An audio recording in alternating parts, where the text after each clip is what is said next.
مزید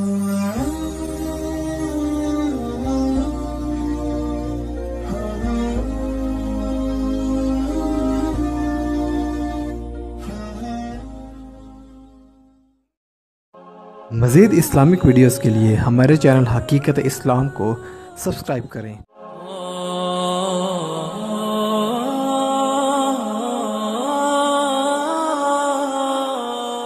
مزید Islamic videos کے لیے ہمارے چینل حقیقت اسلام کو سبسکرائب کریں۔ ہم مسلمانوں کو ایک خاص مقصد کے لیے بھی تیار کرتا ہے، اور وہ خاص مقصد ہے انسان اپنے نفس کی کشمکش میں مبتلا ہے۔ چاہے بندہ مومن کسی بھی درجے پہ ہے، اپنے ایمان اور اعمال کے اعتبار سے وہ نفس کی کشمکش میں ضرور مبتلا ہوتا ہے۔ اور رمضان المبارک یہ جو نفس کے ساتھ بندہ مومن کی جنگ ہے، یہ جنگ کرنے اور جیتنے کا طریقہ یہ ماہ مبارک بندہ مومن کو سکھاتا ہے۔ سورہ العنکبوت کی آیت نمبر 69 میں نے آپ کے سامنے تلاوت کی، اس میں بھی اسی کوشش کا ذکر ہے۔ فرمایا والذین جاہدوا فینا، وہ لوگ جنہوں نے ہم میں مجاہدہ کیا۔ ہم میں سے مراد یعنی اللہ اپنی بات کر رہا ہے۔ والذین جاہدوا فینا، جنہوں نے ہم میں یعنی ہمارے احکام کے حوالے سے مجاہدہ کیا، لنہدینہم سبلنا، ہم اس کو اس راستے پر چلنے کے لیے اس کے راستے آسان کر دیتے ہیں۔ لنہدینہم سبلنا، اپنے راستوں کو ہم اس کے لیے آسان بنا دیتے ہیں۔ وَإِنَّ اللَّهَ لَمَعَ الْمُحْسِنِينَ، اور جب بندہ مومن ان راستوں پہ چلتا ہے تو اللہ رب العالمین اس نیکی کرنے والے بندے کے ساتھ ہوتا ہے۔ علامہ نووی رحمۃ اللہ تعالیٰ علیہ نے ایک باقاعدہ باب قائم فرمایا اس لفظ کے تحت، باب فی المجاہد ہی، مجاہدہ کا لفظی معنی ہی کوشش کرنا، محنت کرنا۔ لفظ جہاد اسی سے نکلا ہے۔ ہم نے اپنی کم علمی کی وجہ سے لفظ جہاد کا مطلب ایک ہی ذہن میں لیا ہوا ہے کہ تلوار نکالی اور کافروں کے ساتھ جنگ لڑی، یہ ہے جہاد۔ یہ مجاہدے سے نکلا ہے جہاد، اور جہاد بھی کوشش کو کہتے ہیں۔ اس لیے عربی زبان میں جہاد کے معنی صرف لڑنے کے نہیں بلکہ محنت اور کوشش کرنے کے ہیں۔ اور لفظ مجاہدہ کے معنی بھی یہی ہیں۔ یہ جو مجاہدہ اہل تصوف لوگ مجاہدے کرتے ہیں وہ بھی اسی جہاد سے ہے۔ اور قرآن و سنت اور صوفیاء کی اصطلاح میں مجاہدہ اس کو کہتے ہیں کہ انسان اس بات کی کوشش کرے کہ اس کے اعمال درست ہو جائیں، اپنے نفس کو غلط سمت میں جانے سے بچائے، گناہوں سے بچائے۔ نبی کریم صلی اللہ تعالیٰ علیہ وآلہ وسلم نے ارشاد فرمایا، ترمذی شریف کی حدیث ہے، فضائل الجہاد باب ہے، اس میں فرمایا المجاہد من جاہد نفسہ، مجاہد صرف تلوار لے کر میدان جنگ میں نکلنے والے کو نہیں کہتے، یہ حضور کی حدیث ہے ترمذی شریف میں۔ فرمایا المجاہد من جاہد نفسہ، اصلی مجاہد وہ ہے جو اپنے نفس سے جہاد کرے۔ انسان کا نفس لذتوں کا خوگر ہے، اس کو لذتیں دو، یہ بس تو نہیں کرے گا، یہ کہے گا اور حل میں مزید کی صدا۔ اس نفس سے ہر لطف اس کو دو گے، ہر انجوائمنٹ اس کو دو گے، پھر بھی یہ مطمئن نہیں ہوگا، یہ کہے گا حل میں مزید، اس سے مزید آگے کا لطف اور لذت اس کی حد کوئی نہیں۔ جن ملکوں میں اعلانیہ زناکاری عام ہے، یعنی کہ لڑکی اور لڑکا، مرد اور عورت دونوں اگر راضی ہیں اور وہ اعلانیہ زنا کرتے ہیں، آپ کے سامنے کر رہے ہیں یورپ میں، تو ان کو روکنے والا کوئی نہیں۔ پھر چاہیے تو یہ کہ وہاں پہ جو زبردستی کے واقعات ہوتے ہیں وہ نہ ہوں، زنا بالجبر۔ لیکن عجیب بات ہے کہ اس دور میں زنا عام ہونے کے باوجود امریکہ کے اندر پوری دنیا میں سب سے زیادہ کیس زنا بالجبر کے امریکہ میں ہوتے ہیں۔ وجہ یہ ہے کہ وہ یہ کہتے ہیں کہ دونوں اگر رضامند ہوں، اس کا لطف تو ہم نے لے لیا، اس سے آگے کی چس اور لطف اور لذت یہ ہے کہ زبردستی کی جائے۔ مطلب بیان کرنے کا یہ ہے کہ انسان کا جو نفس ہے نا، یہ لذت کا خوگر ہے۔ اس کو اگر اس راستے پہ کھلا چھوڑ دو گے اور آپ کے ذہن میں یہ ہوگا کہ یہ لطف لے لے اور اس کی حد کوئی آئے گی، حد کوئی نہیں۔ اور یہ پیاس جو اس نفس کو لگتی ہے، گناہوں کی پیاس، یہ بجھنے والی نہیں۔ اس لیے فرمایا کوشش کرنی ہے تو اپنے نفس کے ساتھ کرو، تھوڑی سی مشقت برداشت کر لو۔ جھوٹ بولنے کا عادی بندہ اگر اپنے آپ کو کوشش کرے کہ میں جھوٹ نہ بولوں تو مشقت کرنی پڑے گی اسے، یہ نفس راضی نہیں ہوگا اتنی جلدی۔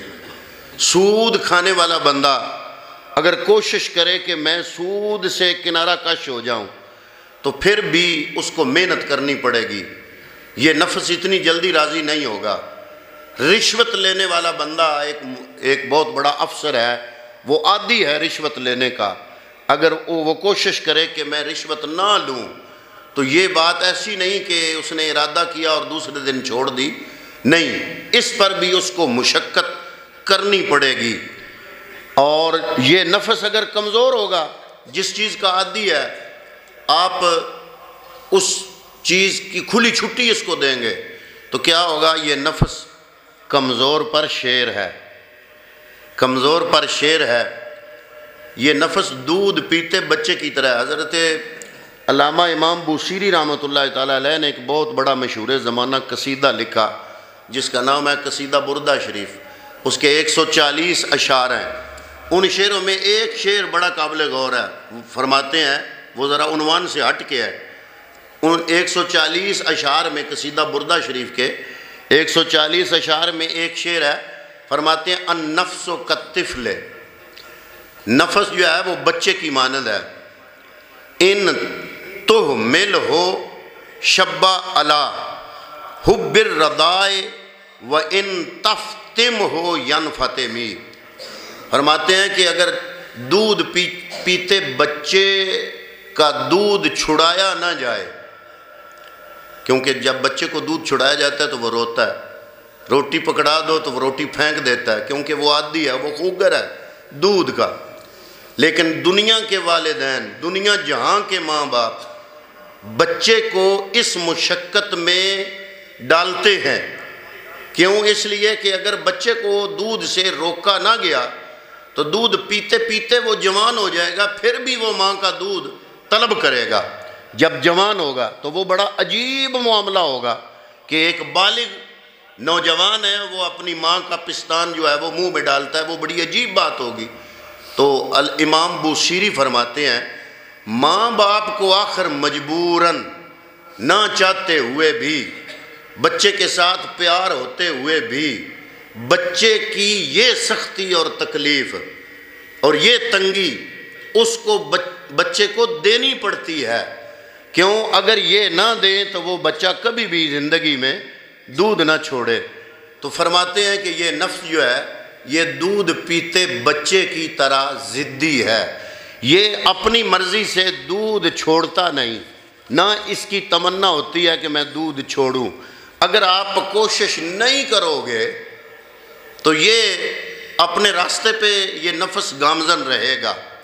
اس کو گناہوں کی لت لگی ہوئی ہے، چاٹ لگی ہوئی ہے، اس کے منہ کو گناہ لگ گئے، تم نے اس کو ایسے ہی چھوڑ دیا کہ چلو کرنے دو، گناہ چھڑانے سے اس کو جو تکلیف ہوگی، نظر غلط جگہ پڑتی ہے تو پڑتی رہے، اس کو ہٹانے میں تکلیف ہوگی، زبان جھوٹ کی عادی ہے تو ٹھیک ہے، یہ سختی برداشت کرنی پڑے گی، اس کو جھوٹ بولنے دو، سود کی عادت پڑ گئی ہے تو پڑی رہے، رشوت کی عادت پڑ گئی ہے تو پڑی رہے، لیکن یہ سارے کام کرنے کے باوجود بھی اگر نفس کو ملے سکون تو پھر بھی کچھ ہے۔ یہ سارے کام کرنے کے باوجود بھی سکون نہیں ملے گا۔ اس نفس کو سکون، اگر حقیقی سکون سے آشنا کرنا چاہتے ہیں تو پھر اس کو روکنا پڑے گا، اس کو کڑیالہ ڈالنا پڑے گا، اس کو زنجیر ڈالنی پڑے گی۔ اور رمضان المبارک کا یہ مہینہ ہمیں سمجھ سکھاتا ہے اس نفس کی کشمکش میں ہماری کامیابی کیسے ہو سکتی ہے۔ یہ رمضان المبارک کا ایک ایک لمحہ ہمیں سکھاتا ہے۔ جب اندر سے بھوک کی آواز آتی ہے اور ہم اس کو کھانا نہیں دیتے، پیاس کی آواز آتی ہے، ہم اس کو پانی نہیں دیتے، خواہش نفس ابھرتی ہے، کوئی منظر دیکھ کے، کوئی ماحول دیکھ کے ہم اس کو کنٹرول کرتے ہیں، تو گویا کہ یہ رمضان المبارک خواہش نفس کو کنٹرول کرنے کی ہمیں سمجھ سکھاتا ہے۔ یہ ہمارے نفس کو کچلتا ہے، ہمیں اپنے نفس کو کچلنے کی سمجھ آتی ہے۔ اور پھر یہ ہے نا کہ اس کا خون تو ہوتا ہے، خواہشات کا خون ہوتا ہے۔ وہ کسی نے بڑا خوبصورت شعر کہا تھا، اس نے کہا کہ آرزوئیں خون ہوں یا حسرتیں پامال ہوں، آرزوئیں خون ہوں یا حسرتیں پامال ہوں، اب تو اس دل کو بنانا ہے تیرے قابل مجھے۔ یا اللہ، میں نے اب اس دل کو تیرے قابل بنانا ہے، میں نے تمنا کر لی ہے، میں نے آرزو کر لی ہے کہ میں نے اس دل کو، یہ کافی عرصے سے تیرے رستے سے ہٹا ہوا تھا، ہے بڑا مشکل اس کو قابو کر کے تیرے رستے پہ ڈالنا، لیکن میں نے ارادہ کر لیا ہے کہ آرزوئیں خون ہوں یا حسرتیں پامال ہوں، اب تو اس دل کو بنانا ہے تیرے قابل مجھے۔ نفس کو جو کچلنے میں مزہ ہے نا، وہ اس بندے سے پوچھو جو پورا دن اس نفس کی خواہشات کو کچل کے جب شام کا وقت آتا ہے، سورج غروب ہوتا ہے تو اللہ کے حکم سے، جس رب کے حکم سے سارا دن بھوکا رہا تھا، اسی رب کے حکم سے پھر کھجور کا دانہ اٹھا کے جب یہ منہ میں رکھتا ہے تو پھر کیا ہوتا ہے، دل تو ٹکڑے ہوتا تھا، سارا دن ہوتا رہا، کچلتا رہا یہ نفس اپنا، لیکن اس میں مزہ کتنا آیا یہ نفس سے نہ پوچھو، یہ اپنی روح سے پوچھو۔ اور علامہ اقبال نے یہی بات کہی تھی، تو بچا بچا کے نہ رکھ اسے، تیرا آئینہ ہے وہ آئینہ کہ شکستہ ہو تو عزیز تر ہے نگاہ آئینہ ساز میں۔ بندہ اللہ کی بارگاہ میں مقبول ہی اس وقت ہوتا ہے جب اس کی رضا کے لیے اپنے نفس کو کچلتا ہے۔ اور اللہ نے فرمایا لَنَهْدِيَنَّهُمْ سُبُلَنَا، جو بندہ کوشش کرتا ہے اپنے نفس کے خلاف، ہم اس کے لیے راستے آسان کر دیتے ہیں۔ دعا ہے کہ اللہ رب العالمین ہمیں روزے کے اصل مقاصد سے آگاہی فرمائے۔ وَمَا عَلَيَّ إِلَّا الْبَلَاغُ